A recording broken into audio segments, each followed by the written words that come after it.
katakan pada ibu saya, bahkan Allah akan turunkan saat di dunia. Ayah saya meninggal saat saya masuk pesantren. Dan baiknya saya rasakan luar biasa.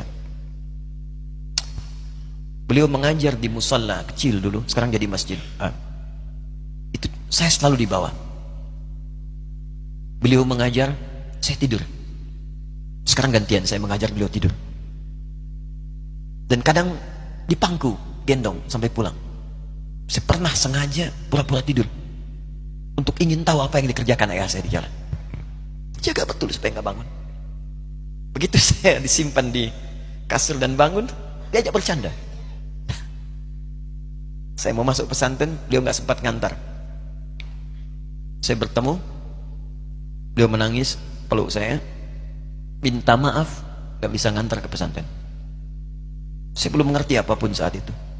Saya bertekad, insya Allah saya belajar dengan sungguh-sungguh. Sepekan 2 pekan saya dapat panggilan pulang. Saya tanya pada kakak saya yang ikut, sekarang ada di sini, di mana ayah? Beliau nggak jawab. Sampai di Bandung, paman saya, beliau sekarang Sekom MUI Jawa Barat, langsung menyampaikan, nampaknya nggak akan terkejar sampai sana, mungkin sudah dimakamkan. Saya ngerti, paham saat itu bahwa beliau telah wafat. Maka saya pulang. Maghrib saya sampai, saya dapati ibu di ruangan tengah. Saya datangi, saya menahan tangis, tidak menangis sedikit pun untuk membahagiakan ibu saya. Saya datang, saya peluk, saya temani tidurnya. Itu pertemuan saya dengan ayah saya terakhir di mimpi. Saya bermimpi melihat sudah pakai kemeja, tersenyum, mendadahi saya. Sudah.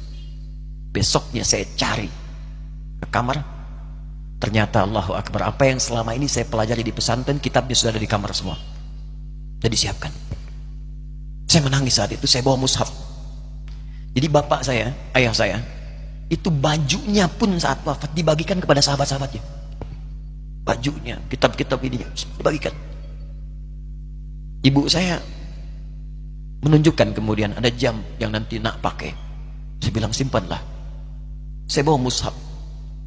Dengan mushaf itu saya duduk di ruangan tengah, saya menghadap ke kiblat dan saya mohon kepada Allah, ya Allah, saya tak punya kemampuan lagi membahagiakan ayah saya saat hidup di dunia, tapi mohon jadikan setiap huruf dalam Al-Quran ini, ya Allah, pahalanya mengalir untuk ayah saya.